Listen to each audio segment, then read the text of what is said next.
بسم اللہ الرحمن الرحیم۔ امام مہدی علیہ السلام کے خروج سے قبل دوسرا واقعہ سونے کے پہاڑ کا ہے جو دریائے فرات کے اندر سے نکلے گا اور اس پر قبضہ کے لیے عرب و عجم میں شدید خون ریزی اور بہت بھیانک جنگ ہوگی۔ صحیح مسلم کی روایت کتاب الفتن میں حضرت ابی بن کعب سے منقول ہے کہ میں نے رسول اللہ صلی اللہ علیہ وسلم کو یہ فرماتے ہوئے سنا کہ عن قریب دریائے فرات سے ایک سونے کا پہاڑ ظاہر ہوگا۔ جب لوگوں کو اس کا پتہ چلے گا تو وہ اس کی طرف دوڑیں گے۔ اس علاقے کے لوگ کہیں گے کہ اگر ہم نے انہیں کچھ نہ کہا تو یہ لوگ سارا سونا لے جائیں گے۔ اسی منع کرنے پر ایسی جنگ ہوگی کہ ان لڑنے والوں میں 99% قتل ہو جائیں گے۔ مسلم میں اس سلسلے کی متعدد روایتیں منقول ہیں جن میں مذکورہ بالا حدیث سے مفصل و طویل روایات ہیں۔ یہ سنہری پہاڑ کے انکشاف، بھیانک خون ریزی اور جنگ و جدال کے تذکرے تک محدود ہیں۔ شخصیات کی یہاں کوئی تعین نہیں کہ یہ جنگ لڑنے والے کون لوگ ہیں۔ ابن ماجہ کی روایت ہمیں اس سوال کا جواب بھی دیتی ہے۔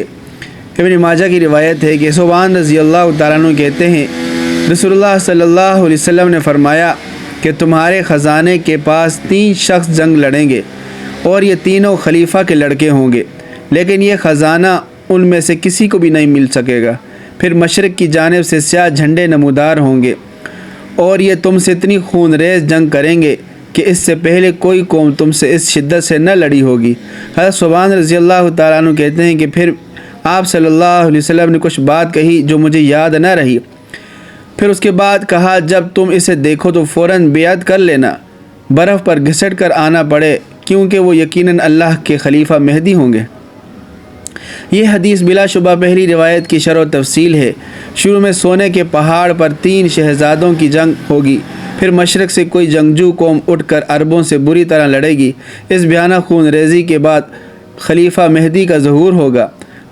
8ویں اور 9ویں صدی ہجری کے شرح آفاق عالم حافظ ابن حجر عسقلانی اسی حقیقت کی طرف اشارہ کرتے ہوئے لکھتے ہیں اگر حدیث مذکور میں خزانہ سے وہی خزانہ مراد ہے جو حدیث باب میں مذکور ہے تو اس بات کی دلیل ہے کہ یہ واقعات ظہور مہدی کے وقت رونما ہوں گے جو نزول عیسیٰ اور خروج نار سے یقیناً مقدم ہیں۔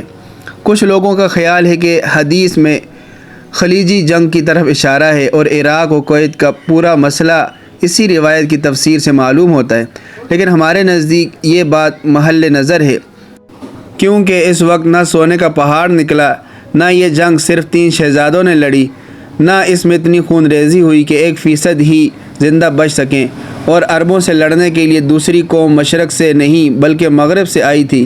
نتیجتاً حدیث بالا کی کوئی شک بھی خلیجی جنگ پر منطبق نہیں ہوتی۔ اس لیے سچی بات یہ ہے کہ یہ حقیقت ابھی پردہ غیب میں ہے اور مہدی کے ظہور پر ہی یہ واقعات یکے بعد دیگر دنیا میں رونما ہوں گے۔